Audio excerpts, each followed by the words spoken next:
This is Lego Berk. It's looking a little empty right now, and I've got a big problem on my hands. BrickCon is only 7 days away, and I need to build the entire Bewilderbeast from How to Train Your Dragon 2. The time has finally come. You've been waiting for this since episode 2, and so have I. So let's get to work building Drago's Bewilderbeast.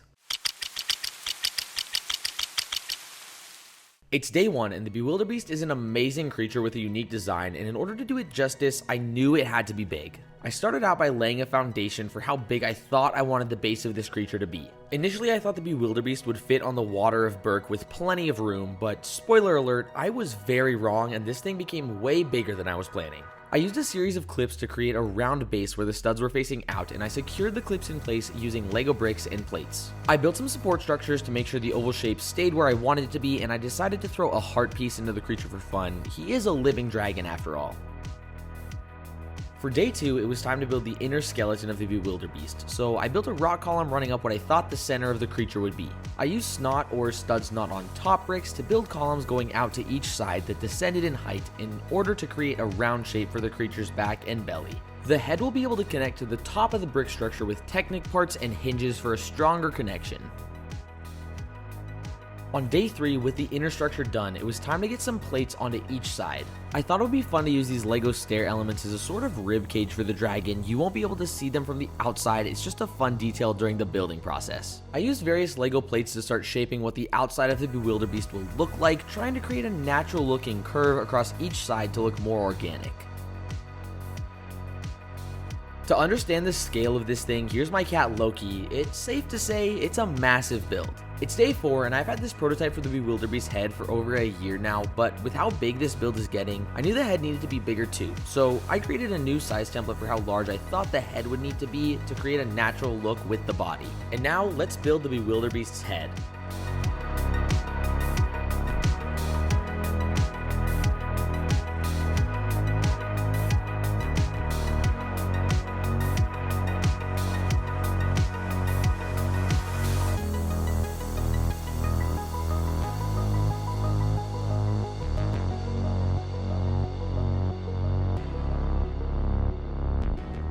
The time has come to say goodbye to the original sketch I did for the Bewilderbeast, but it was worth it because this new head is so much more to scale with the rest of the creature's body. I attached the head using those clicking hinge elements that are often used in bigger, more technical Lego builds. It just gave a little more strength to the neck joint. This is how the new head looks, and I'm loving the shape, especially those front tusks. The Bewilderbeast is really starting to come together.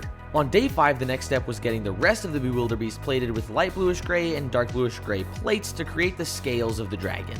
I attempted to maintain the shapes that were built earlier, just adding new bricks and plates over the previous layer. The Bewilderbeast also has these giant spike-looking things all across his head and back, and to represent those, I started with some larger sloped dark bluish gray elements and ball joints, and added some dark red to the end of the spike for an extra layer of color. I continued to plate the rest of the creature, and I used some dark red tiles as color accents as well. On the back of the Bewilderbeast's head, I used ball joints and hinges to round the plates around the inner structure, which is actually the same inner structure used in the original head sketch. This process took a few tries to get the shaping right, but eventually I settled on a shape I was happy with. I added some more dark red slopes for some spikes, which added a bright pop of color that the build really needed. It's day 6, the penultimate day, and that means it's time to work on the Bewilderbeast's face. This took a lot of tinkering. Faces are a hard thing to design in Lego bricks, but I used transparent light blue plates for the eyes of the creature, and I surrounded it with a grouping of dark red slopes to make him look a bit angrier. I added some more brick and tile to the face and tusks to create a rounder shape, and I added some belts around the tusks where Drago uses chains to control the creature. I also reworked the shape of the head, and then I added some extra spikes to continue the sharp trend from the head to the back. It's day 7, and I remembered something I cannot believe I forgot. The Bewilderbeast has wings, so I had to take apart some of the build to add these Technic bars into the inner structure. I added 2 connection points at the top with the Technic bars, and then at the bottom with a hidden Technic pin as well. Then I ran to the Ben Franklin craft store to get some fabric that matched the brick color I wanted, and got my sister's help to cut out some wings, and she did a great job. The fabric wings were going to be easier than brick building them, and honestly, I was starting to run out of time. But with the added wings, at the end of the 7th day, the Bewilderbeast is finally complete. This build ended up being vastly different than I had thought it would look in my head, but that's often how builds like this go, and I'm happy with how he turned out, especially in such a short time frame. I think the wings really brought this together, creating an imposing dragon with some fun little arms that can battle Toothless in my LEGO Berk mock. And now it's time to actually get this creature onto the build. He might be a little bigger than I expected, but he still fits out there on the ocean of Berk.